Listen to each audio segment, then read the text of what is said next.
محدش يستخدم الاتروفين ده يا جماعة الخير. الافضل محدش يستخدم الاتروفين ده. السلام عليكم. الاتروفين هو علاج للزكمة. بيكون نتائجه سريعة جدا، ولكن على حساب الأغشية المخاطية اللي بتبقى موجودة في الأنف.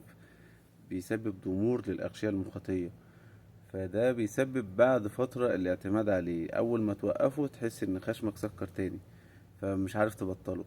فبناء عليه لو انت لسه ما اعتمدتش عليه ما تستخدموش، او لو استخدمته استخدمه مرتين، يومين او 3 ايام بالكتير وتوقفه، سواء خفيت او ما خفتش.